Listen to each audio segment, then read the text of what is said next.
자, 오늘 함께 하실 말씀은요. 말라키 3장 7절부터 18절까지입니다. 구약의 마지막 책이죠. 말라키 3장 7절부터 18절까지입니다.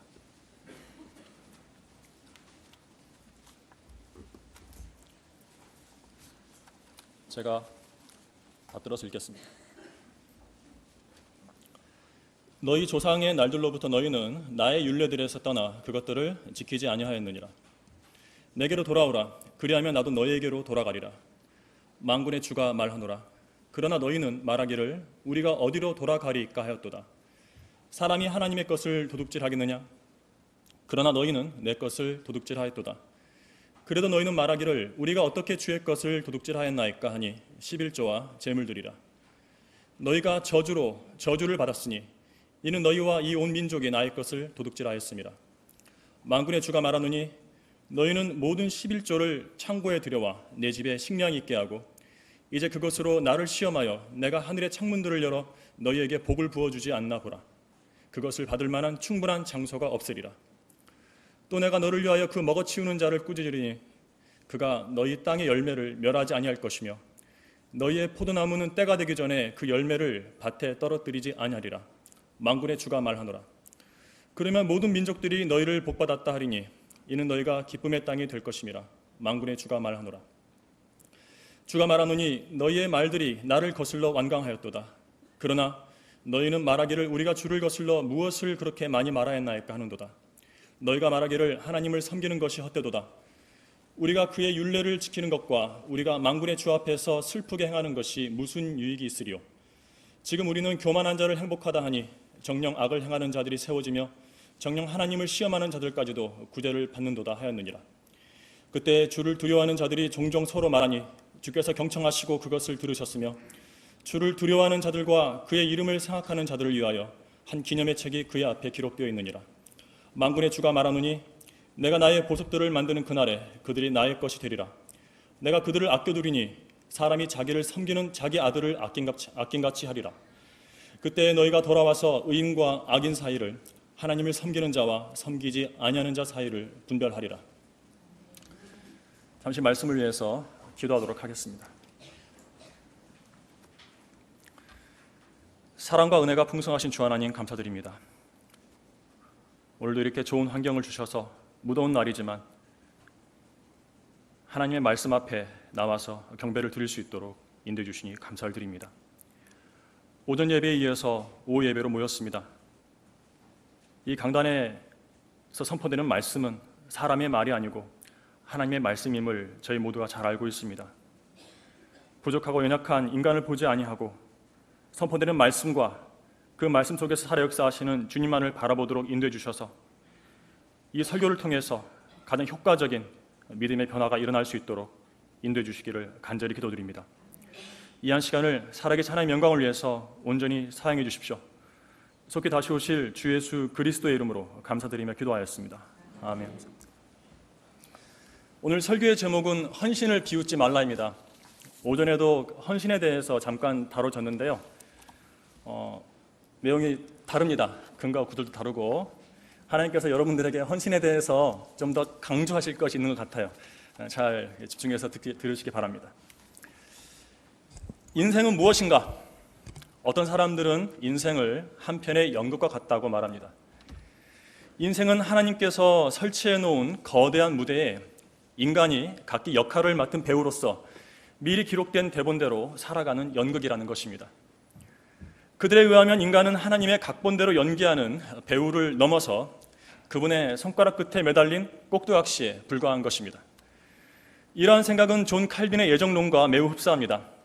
어떤 칼빈주의자들은 인간이 돌에 걸려 넘어지는 것조차도 창세 전에 예정되었다고 가르칠 만큼 극단적으로 치닫습니다.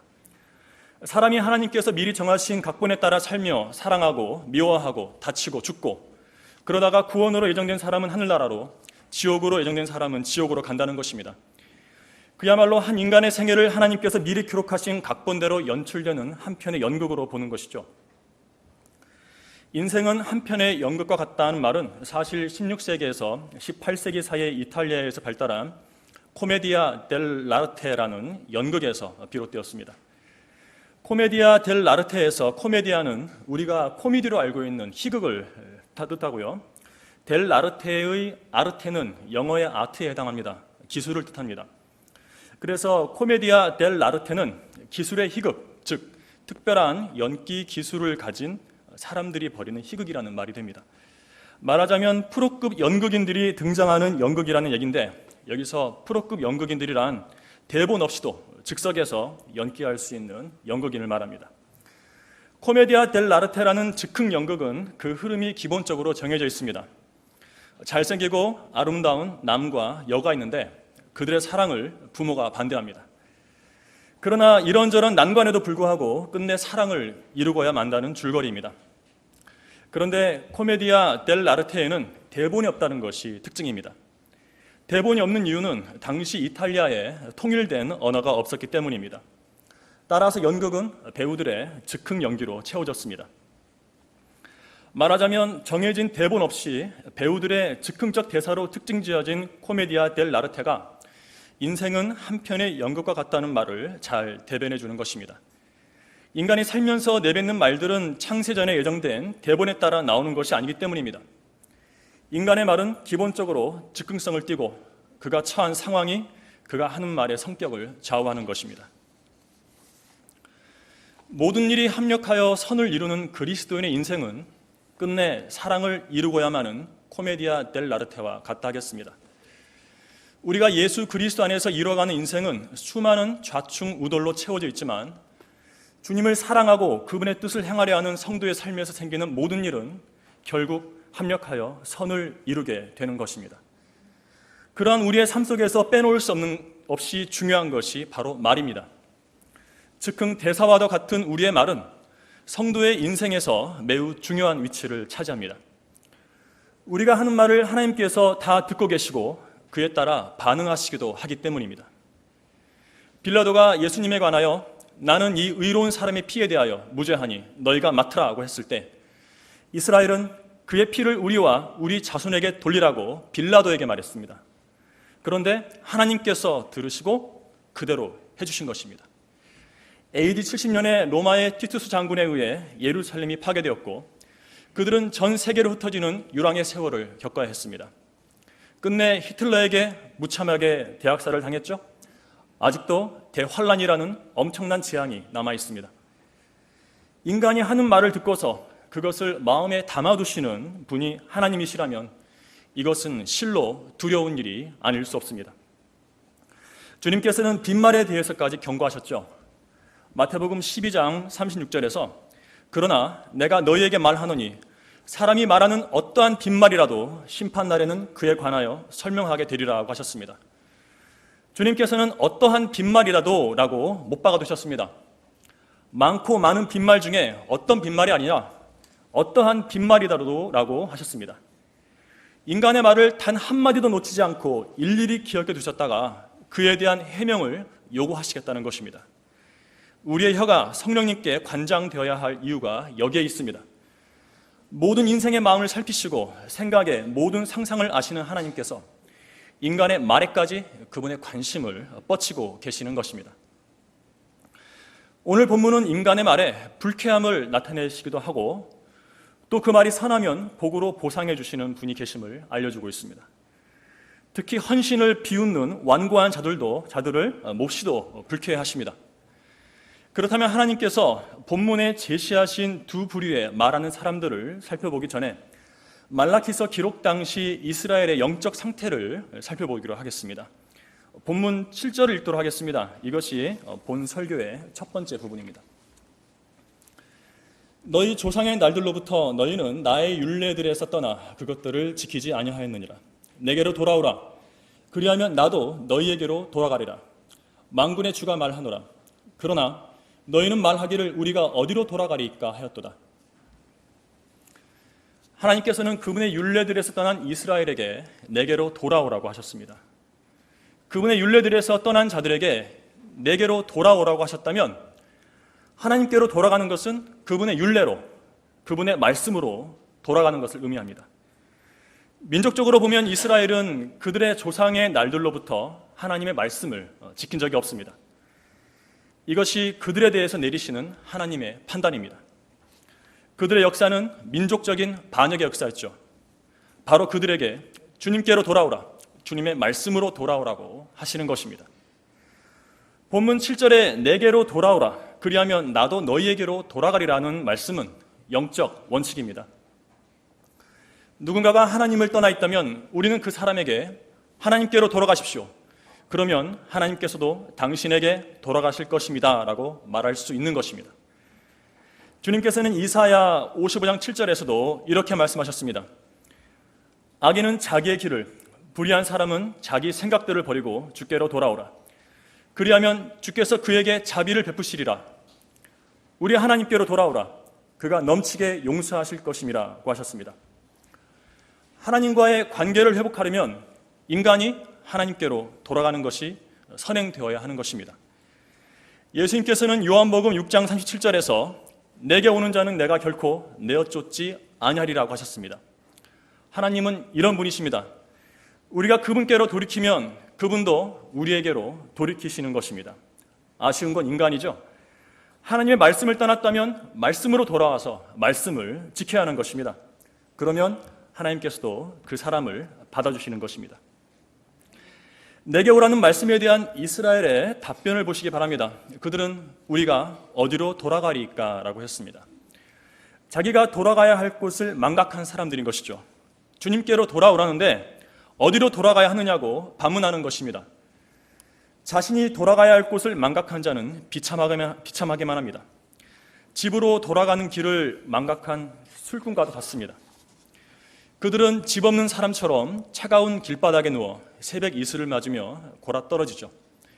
강도가 와서 지갑을 털어가도 세상 모르고 코를 곱니다. 하나님의 말씀을 떠난 사람들에게 주님께서 내게로 돌아오라고 하셨을 때 주님은 주님의 말씀으로 돌아오라고 하신 것입니다. 그러나 이스라엘은 말씀을 지킨 적도 없고 말씀을 지키려는 의지도 없으니 자신이 돌아갈 곳이 말씀이란 사실조차 알지 못했던 것입니다. 한국교회가 그와 같습니다.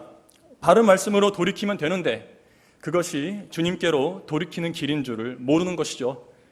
그야말로 이 교회 시대의 밤에 진리가 땅에 떨어진 길바닥에 골아 떨어져 누운 술 취한 교회들인 것입니다.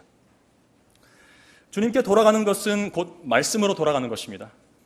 하나님의 말씀은 우리가 주님께로 돌아갈 수 있도록 방향을 가르쳐주는 나침반입니다. 나침반을 손에 쥐면 그것은 여지없이 북쪽을 가리킵니다. 나침반을 보면 자신이 지금 어느 방향으로 가고 있는지 알 수 있습니다. 그것이 바로 성경이 우리를 위해서 하는 일과 정확히 일치하는 것입니다. 성경은 나침반이 북쪽을 가리키듯이 우주 북편 셋째 하늘에 계시는 하나님을 가리키고 예수 그리스도를 가리키고 셋째 하늘로 가는 인생의 바른 방향을 가리킵니다. 만일 어떤 사람에게 예수 그리스도께서 개인의 구주가 아니시라면 하나님의 나침반인 성경은 그 사람에게 그가 지금 지옥 방향으로 가고 있음을 알려줍니다. 만일 그리스도인인데 죄를 짓고 있다면 성경은 그가 하나님과 반대 방향으로 가고 있음을 알려주는 것입니다. 그런데 때때로 나침반이 북쪽을 가리키지 않을 때가 있습니다. 주변에 금속성 물질이 많을 때 그런 일이 일어납니다. 금속성 물질들은 나침반의 침을 불안정하게 하여 북쪽을 가리키지 못하게 합니다. 그러나 나침반에는 아무 문제가 없습니다. 지구의 자력선이 나오는 북극과 나침반 사이를 가로막고 있는 그 물질들이 문제인 것이죠. 마찬가지로 하나님의 말씀이 어떤 사람에게 인생의 방향을 제시하는 나침반으로서 효력을 발휘하지 못할 때 그때 성경은 아무런 문제가 없습니다. 하나님과 그 사람 사이에 끼인 죄가 그가 성경을 봐도 조명을 얻지 못하는 원인이 되고 그래서 그는 성경으로 생을 인도받지 못하게 되는 것입니다. 성경으로 인도받지 못하면 그는 인생의 길을 잘못 들어 결국 망하게 되는 것입니다. 하나님께로 돌아와 그분의 말씀으로 생을 인도받으려면 먼저 죄를 자백해야 합니다. 성도가 자신의 죄를 자백하지 않고 성경에서 무언가를 얻어내려고 한다면 그는 성경에서 아무것도 얻지 못하게 됩니다. 성경은 죄를 안고 사는 사람에게는 굳게 닫혀있는 철문입니다. 하지만 죄를 자백하고 버린 사람에게는 활짝 열려있는 대문입니다. 하나님과의 관계에서 잘못된 것이 있다면 그것을 바로 잡은 뒤에 말씀을 대해야 합니다. 그것이 조명을 얻는 길입니다. 조명을 얻으면 말씀을 깨닫게 되고, 그렇게 되면 하나님의 나침반인 성경이 하나님께서 계시는 정북 방향을 힘차게 가리켜 줄 것입니다. 헌신을 비웃지 말라. 둘째로, 오늘 본문에서 이스라엘이 주님께로 돌아가는 것은 주님께 드리는 문제를 해결하는 것에서부터 시작됩니다. 본문 8절부터 12절까지 읽도록 하겠습니다. 7절에서 내게로 돌아오라고 말씀하신 다음에 11조와 제물들을 드리는 문제를 언급하십니다. 사람이 하나님의 것을 도둑질하겠느냐?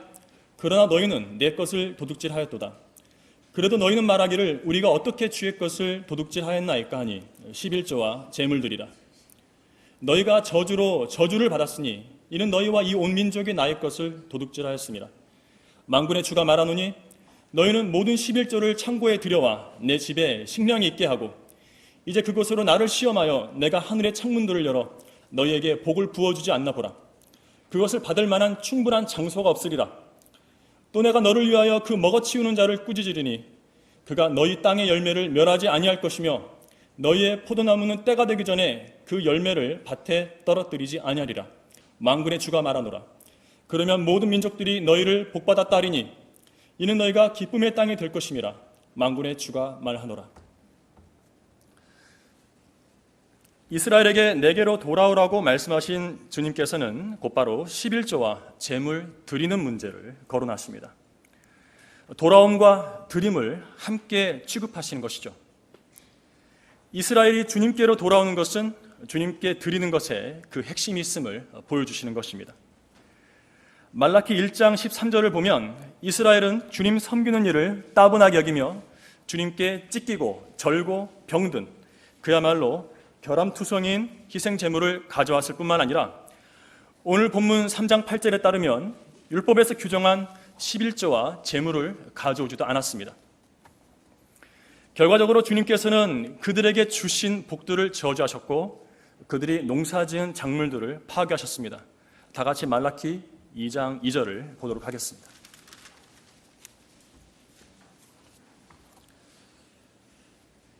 너희가 만일 듣지 아니하고 마음에 두지 아니하며 내 이름의 영광을 돌리지 아니하면 만군의 주가 말하노니 내가 너희에게 저주를 보낼 것이요 내가 너희의 복들을 저주하리라. 정녕 내가 이미 그것들을 저주하였나니 이는 너희가 그 계명을 마음에 두지 아니하니라. 이미 저주해 버리셨습니다. 하나님의 계명을 마음에 두지 않은 자들은 그들이 받은 복들이 저주를 받는다고 말씀하고 있습니다. 이번에는 11조와 관련된 본문 3장 11절을 보도록 하겠습니다. 11조를 드리면 어떻게 되는가? 11절 보시면은요.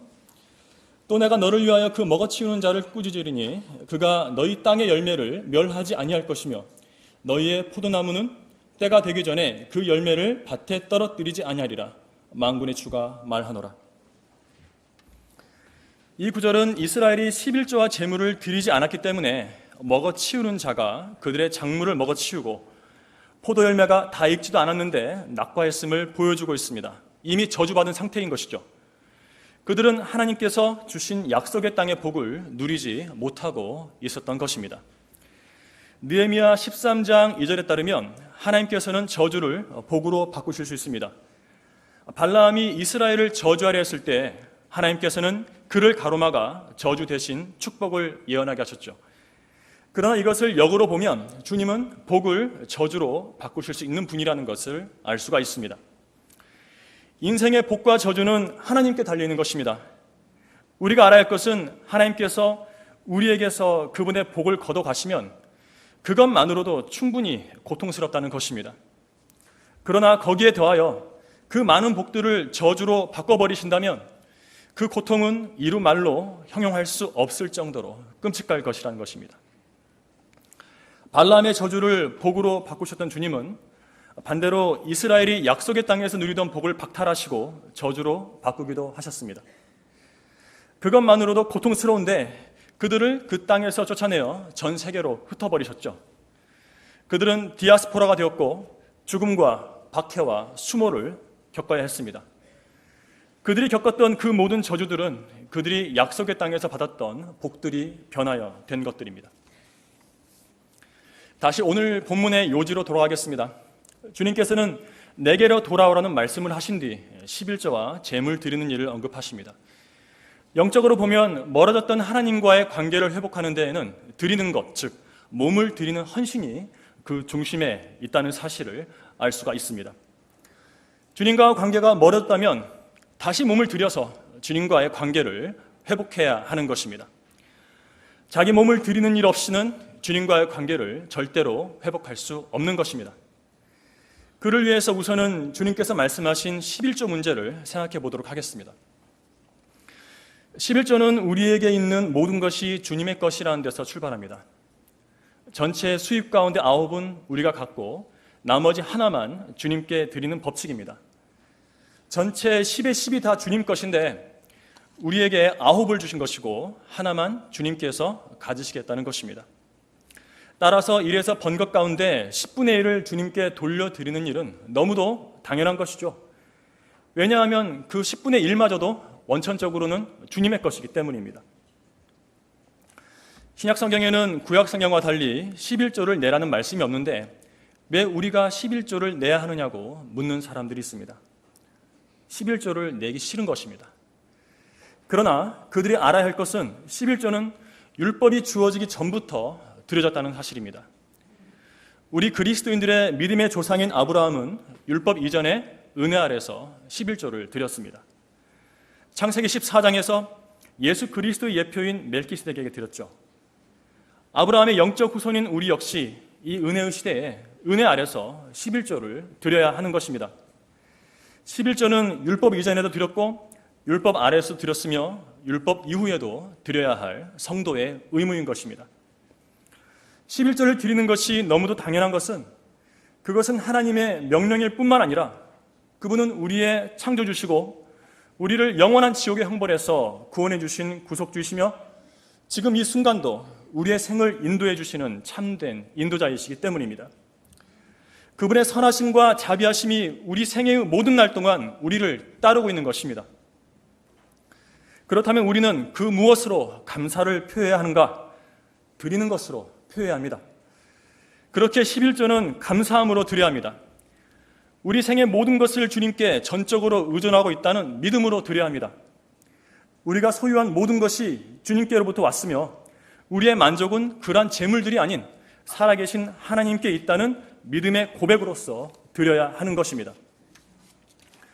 11조는 성도가 자신의 생업에 복을 받고 그 생업을 보호받을 수 있는 통로이기도 합니다. 그러나 그 10분의 1마저도 자신이 가지면 생활이 안정되고 그 돈으로 뭔가를 더 할 수 있을 것처럼 생각했다면 그것은 죄입니다. 그것은 도둑질이며 결국에는 자기 인생을 도둑맞는 결과를 낳게 됩니다. 어떻게 도둑맞는가 하면 오늘 본문인 말라키 3장 11절에 나와 있는데 거기서 주님께서는 이스라엘이 11조를 도둑질했을 경우 맞게 될 일을 경고하고 계십니다.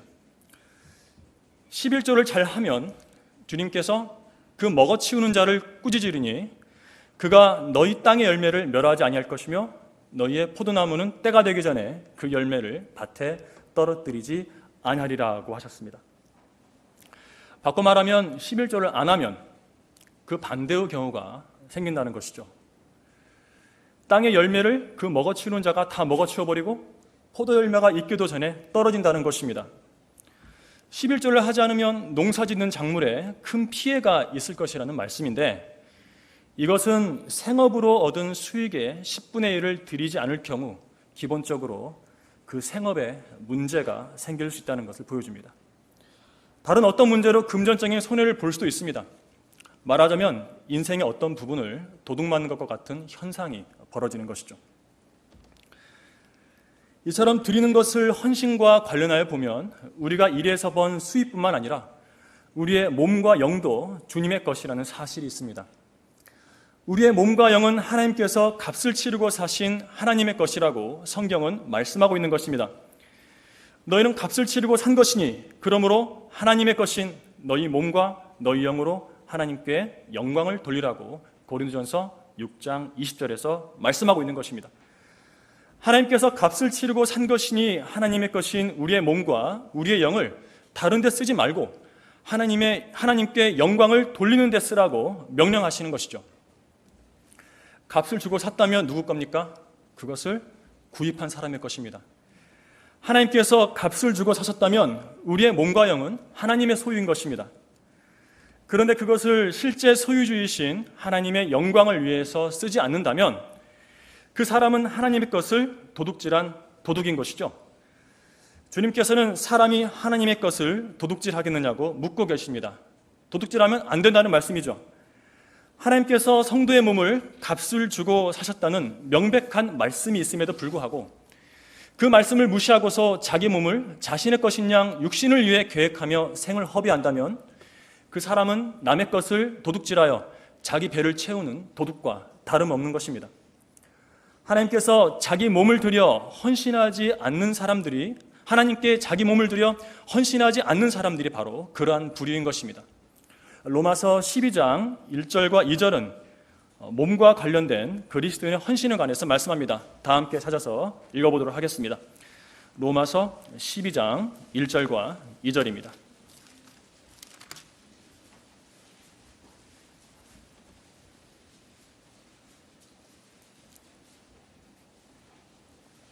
제가 받들어서 읽겠습니다.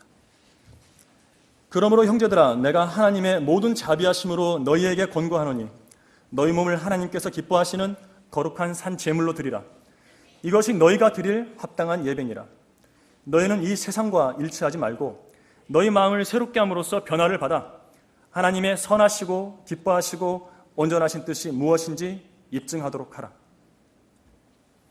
이 분명한 헌신의 말씀을 보십시오. 우리 몸을 하나님께서 기뻐하시는 거룩한 산 제물로 드리라고 명령하시지 않습니까? 우리 자신의 몸을 하나님께서 기뻐하시는 거룩한 산 제물로 드리는 것이 합당한 예배라면 헌신하지 않은 채 지금 이 자리에 앉아 있는 예배는 하나님께 기쁨이 되지 않음을 알 수 있는 것입니다. 제물을 기다리고 있는 것은 사실상 죽음뿐입니다. 제단에 드려져서 죽기만을 기다리는 제물이 이 세상에서의 삶을 위해 계획한다는 것은 절대적으로 불가능한 일입니다.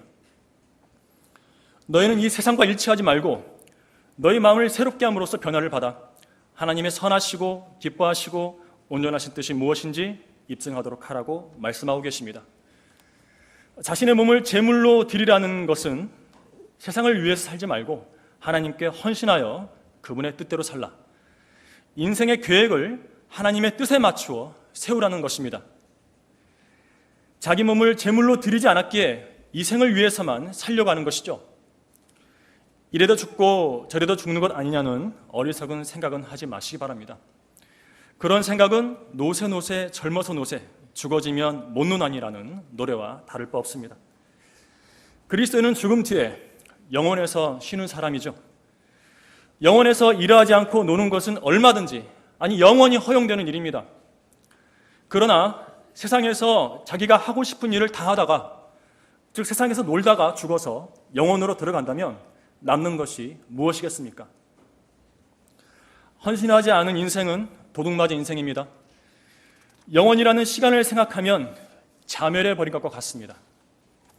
지금 잘 섬기면 영원에서 영원히 누릴 수도 있는 것을 그렇게 하지 않았기에 송두리째 도둑맞은 것입니다. 이 생에서 다 털려버리고 영혼을 빈 털터리로 들어가는 것이죠. 교회가 휴거되어 서게 되는 그리스도의 심판석에서 자신의 구원만 간신히 확인한 무일푼으로 드러나게 됩니다. 주님의 것을 도둑질한 자에게 무슨 상급이 있겠습니까? 도둑맞은 인생에는 남는 것이 없습니다. 영원이라는 그 한 가지 목적을 성실한 사람들이 맡게 될 영원한 운명인 것입니다. 주님을 섬기다가 죽는 것과 세상을 위해 살다가 죽는 것은 셋째 하늘과 지옥의 차이만큼이나 그 가치가 다릅니다. 세상에서 무언가를 성취하거나 소유하고 있다고 해서 그것을 다 누릴 수 있는 것이 아닙니다. 죽을 때 가져갈 수 있는 것도 아니죠. 이 세상에 거듭나지 않은 모든 재벌 총수들이 그렇게 죽어갔습니다. 어떻게 죽을 것인가? 이것은 이 세상에서 영혼을 향해 순례하는 성도가 반드시 내려야 할 결정입니다. 만일 주님께서 늦게 오셔서 우리도 죽어야 한다면 헌신하고 죽어야 하는 것입니다. 마리아가 값진 향유 옥합을 주님을 위해 깨뜨렸다는 말씀을 읽는 것은 아주 좋아하는데 왜 나는 아무것도 주님을 위해 깨뜨리지 않는지 이 점을 진지하게 숙고해 봐야 하는 것입니다. 헌신을 비웃지 말라. 셋째로, 주님께 헌신해 본 적이 없는 사람들이 헌신을 비웃으며 주님을 거슬러 완강한 말을 합니다. 다시 말라기 3장으로 돌아가서 본문 13절부터 15절을 읽도록 하겠습니다. 말라기 3장 13절부터 15절입니다. 주가 말하노니 너희의 말들이 나를 거슬러 완강하였도다. 그러나 너희는 말하기를 우리가 주를 거슬러 무엇을 그렇게 많이 말하였나이까 하는도다. 너희가 말하기를 하나님을 섬기는 것이 헛되도다. 우리가 그의 율례를 지키는 것과 우리가 만군의 주 앞에서 슬프게 행하는 것이 무슨 유익이 있으리요?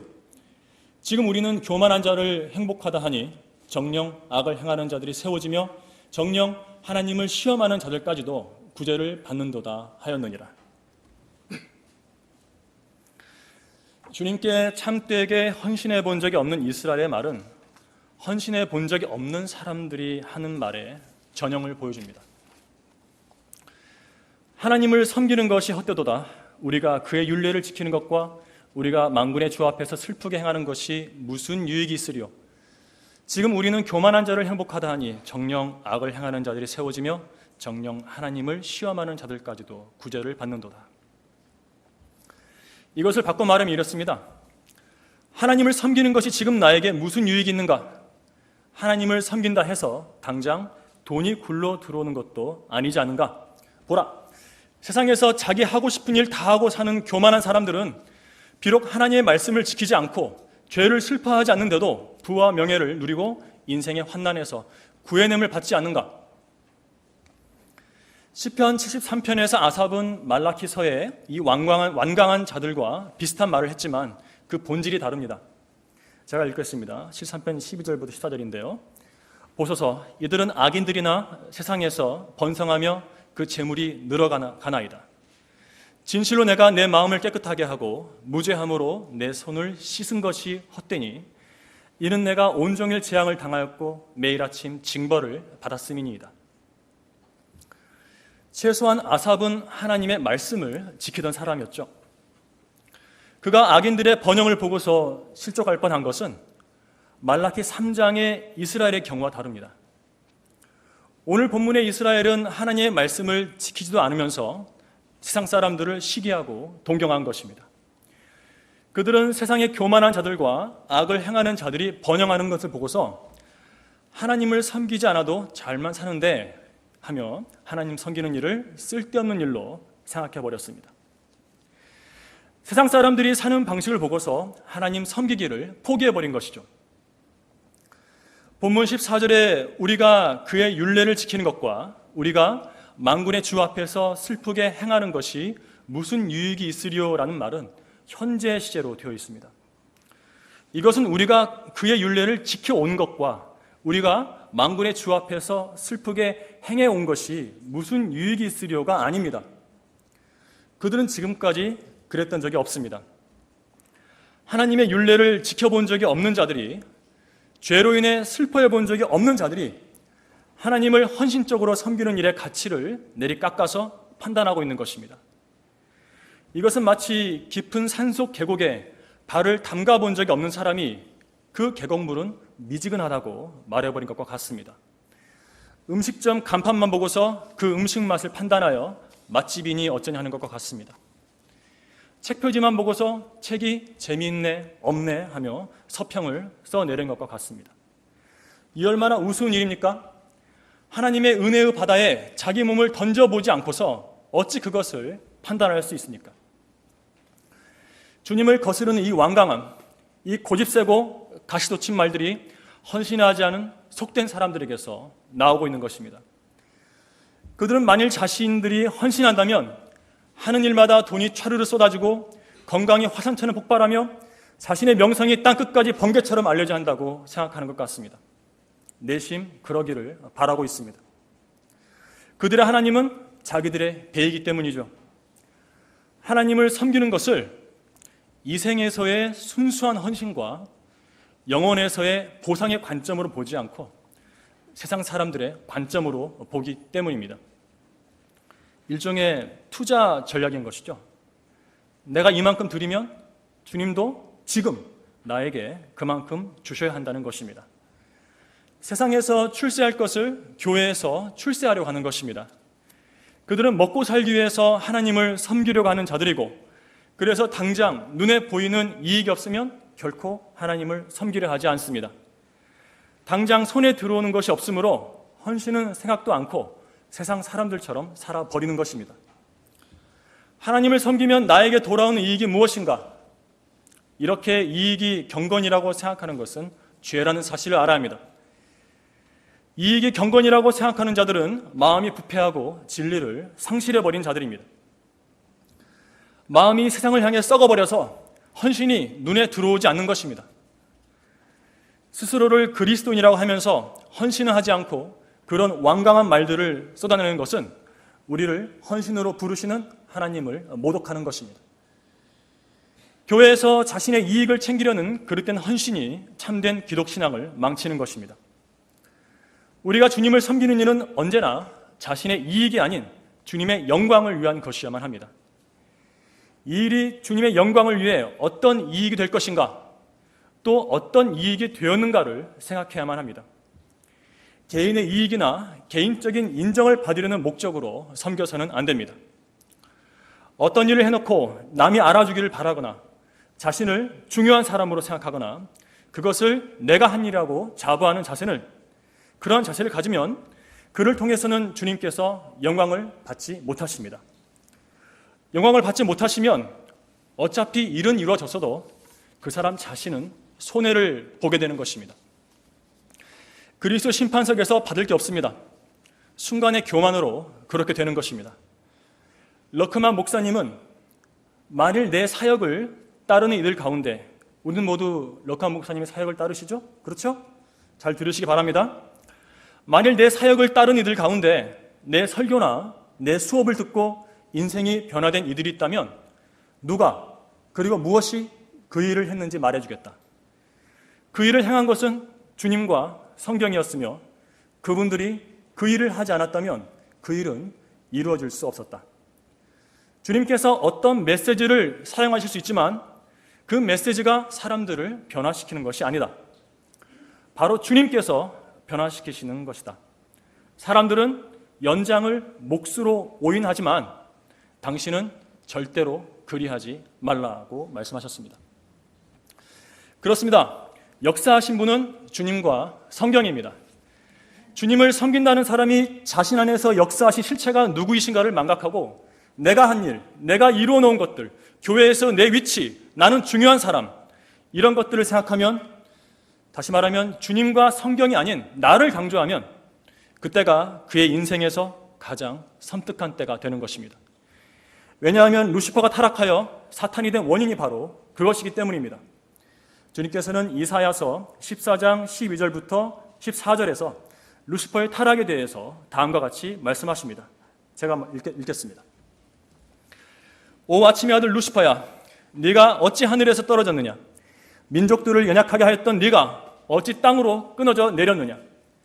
이는 네가 네 마음속에 말하기를 내가 하늘에 올라가서 내가 내 보좌를 하나님의 별들보다 높일 것이요 내가 또한 북편에 있는 회중의 산 위에 앉으리라.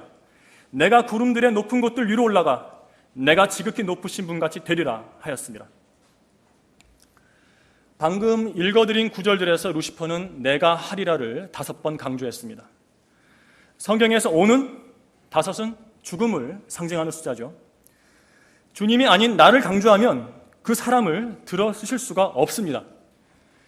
주님께서는 마태복음 22장 37절과 38절에서 너는 네 마음을 다하고 혼을 다하고 생각을 다하여 주 너의 하나님을 사랑하라. 이것이 첫째며 큰 계명이니라고 말씀하셨습니다. 우리가 자신을 부인하고 하나님을 마음과 혼과 생각을 다하여 사랑하는 것이 첫째요, 큰 계명이며 이 계명대로 사는 것이 우리 인생의 첫째 목표가 되어야 하는 것입니다. 예수 그리스도께서 우리를 위해 행하신 일을 생각하면 결코 우리 개인의 이익을 위해서 살 수 없습니다. 주님께서 모든 사람을 위하여 죽으신 것은 산자들이 이제부터는 더 이상 자신들을 위하여 살지 않고 자기들을 위하여 죽었다가 다시 살아나신 주님을 위하여 살게 하려는 것이기 때문입니다. 우리가 주님을 섬기는 동기는 침례인 요한의 동기와 같아 합니다. 그분은 융성해야만 하나 나는 쇠잔해야만 하는 것입니다. 나는 쇠잔하고 주님만이 융성하시는 것이 우리의 헌신과 섬김의 목표요, 기쁨이 되어야 합니다. 우리는 언제나 이러한 기쁨으로 충만해야 하는 것입니다. 헌신을 비웃지 말라. 마지막으로 주님께서는 주님께 헌신한 남은 자들의 말을 경청하시고 그에 합당한 복을 약속하십니다. 다 같이 오늘 본문인 말라기 3장 16절부터 18절까지를 읽도록 하겠습니다.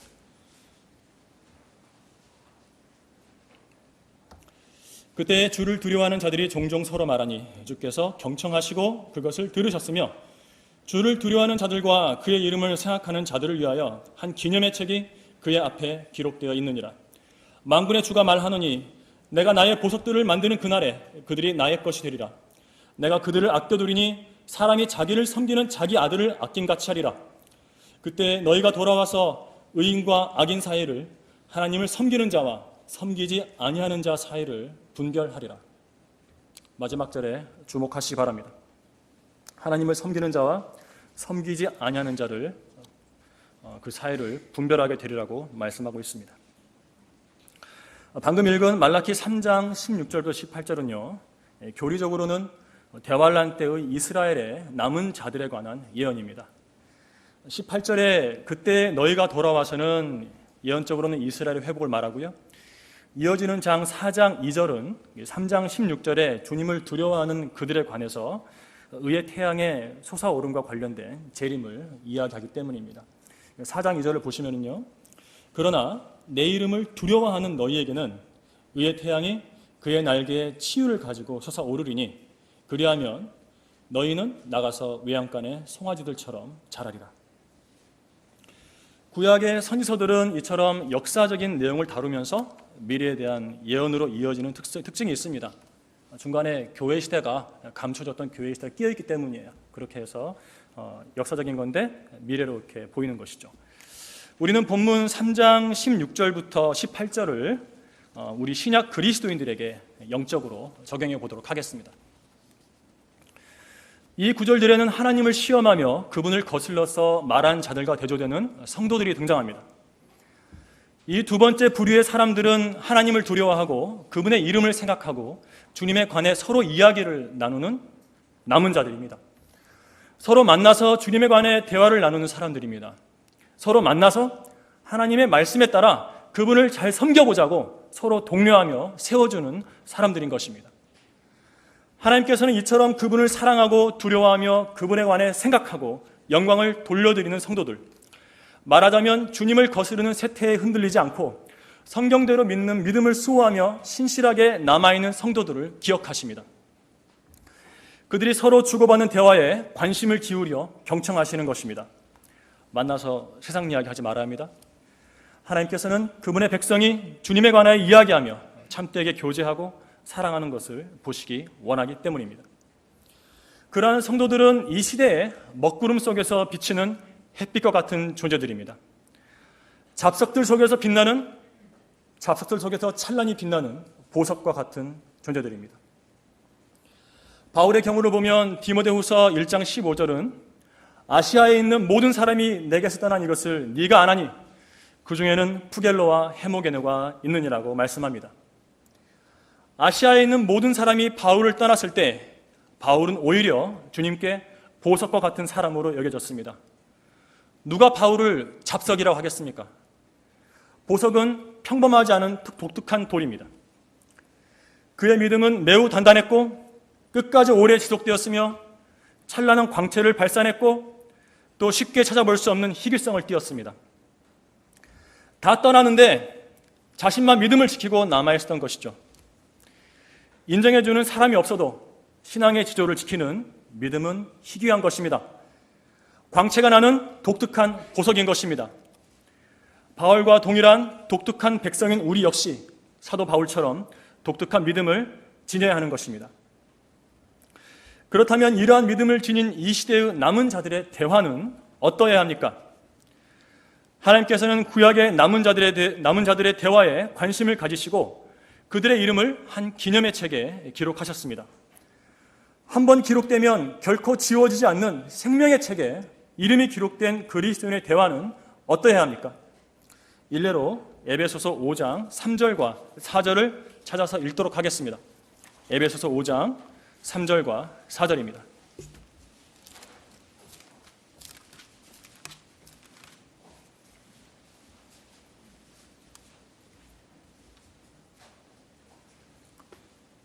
다 찾으신 것으로 알고 제가 받들어서 읽겠습니다.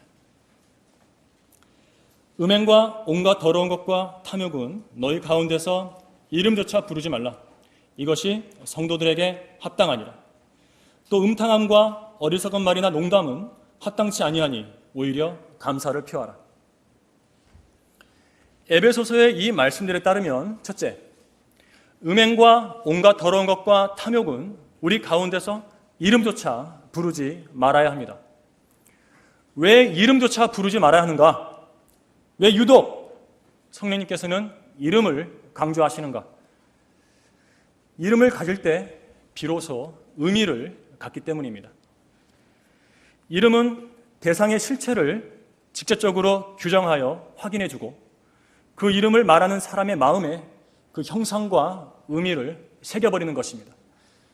성도가 음행과 온갖 더러운 것과 탐욕에 관심을 두지 않을 때에는 그것들이 저 혼자서 저 멀리서 홀로 몸짓하는 것에 불과했지만 성도가 그런 것들에 관심을 가지고 그 더러운 것들의 이름을 불렀을 때에는 어느새 그것들이 그의 마음에 들어와 뱀처럼 또아리를 틀어버리는 것입니다.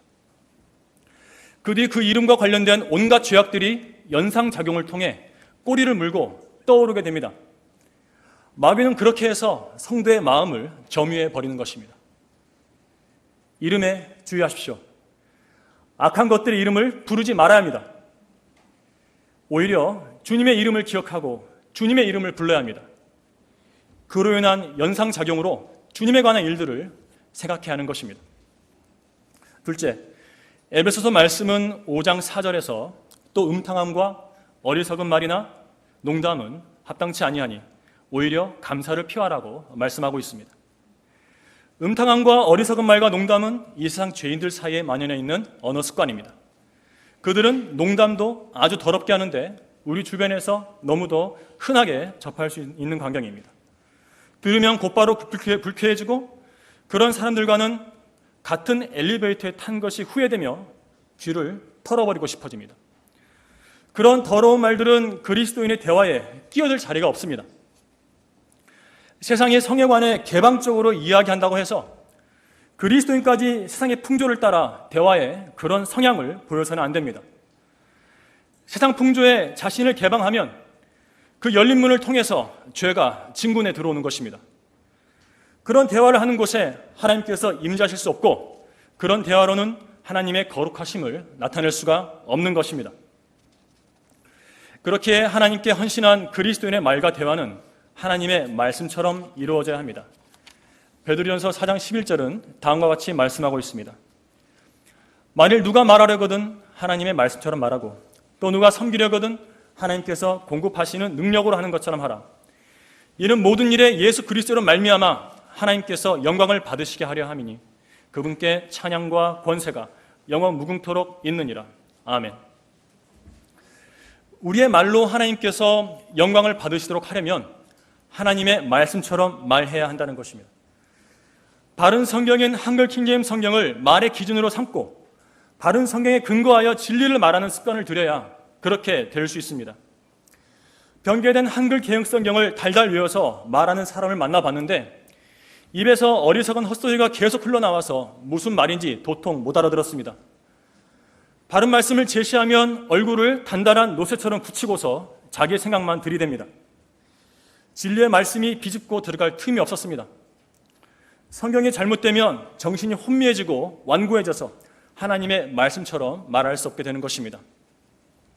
바른 성경에 근거하여 말하는 습관을 들여야 건전한 사고가 가능해지고 그 입에서 음탕함과 어리석은 말과 농담이 떠나고 감사가 흘러 넘치게 되는 것입니다. 다시 말라기 3장으로 돌아가도록 하겠습니다. 결론에 이르렀습니다. 주님께서는 오늘 본문인 말라기 3장 18절에서 주님을 두려워하고 주님의 이름을 기억하며 주님에 관해 말하는 이스라엘의 남은 자들에게, 즉 주님께 헌신된 사람들에게 말씀하십니다. 그때 너희가 돌아와서 의인과 악인 사이를, 하나님을 섬기는 자와 섬기지 아니하는 자 사이를 분별하리라.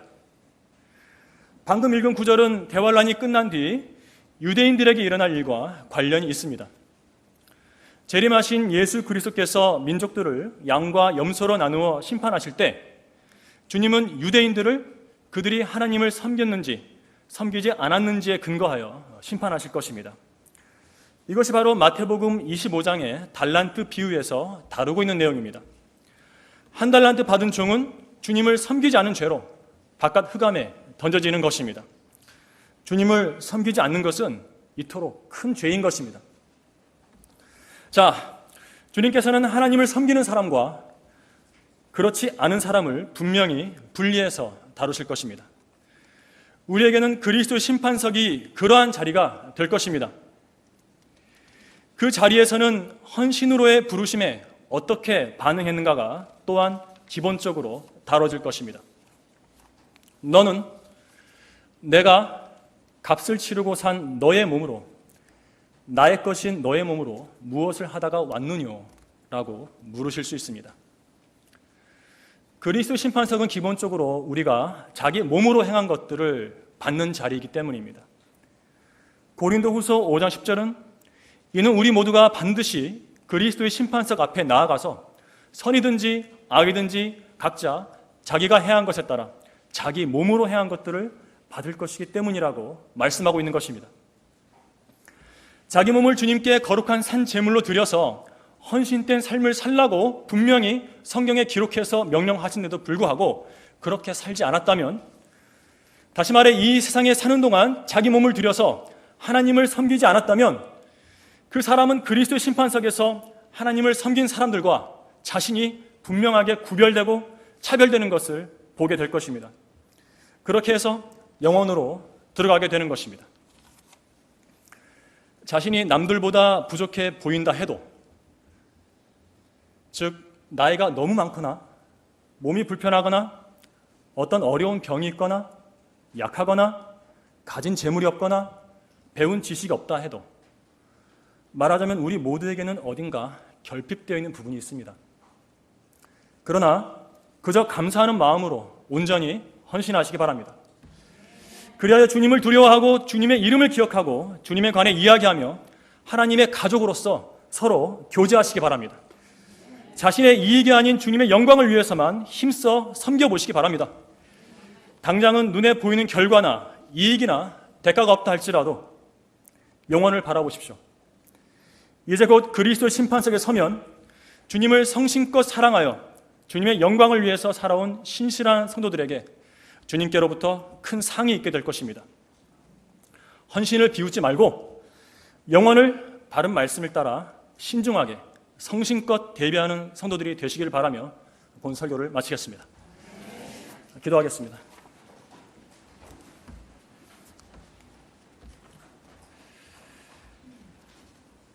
참으로 위대하시고 거룩하신 주 하나님, 감사를 드립니다. 이 자리에 함께 모인 성도들은 주님께서 빚값을 주고 사신 하나님의 가족들이고, 아버지 하나님 앞에 모여서 이렇게 말씀을 통해서 경배를 드렸습니다. 오늘 전파된 말씀이 사랑하는 성도들의 마음판에 온전히 심겨져서 육신을 위해서 이 생을 계획하지 아니하고 영혼을 위해서 계획하며 하나님께 몸을 들여서 온전히 헌신하여 살아계신 하나님을 섬기는 성도들로서 온전하게 자라가고 변모될 수 있도록 인도해 주시기를 간절히 기도드립니다. 저희 가운데 한 사람도 중간에 낙오하지 않도록 지켜주시고, 장차 그리스도의 심판석에서 예수 그리스도를 배웠을 때에 주님 앞에서 부끄럼 없이 떳떳하게 설 수 있는 모든 성도들이 될 수 있도록 저희 모두를 여며 주시옵소서. 이 경배를 통해서 살아계신 하나님께서만 홀로 영광 받으셨기를 간절히 바라옵고 속히 다시 오실 주 예수 그리스도의 이름으로 감사드리며 기도하였습니다. 아멘.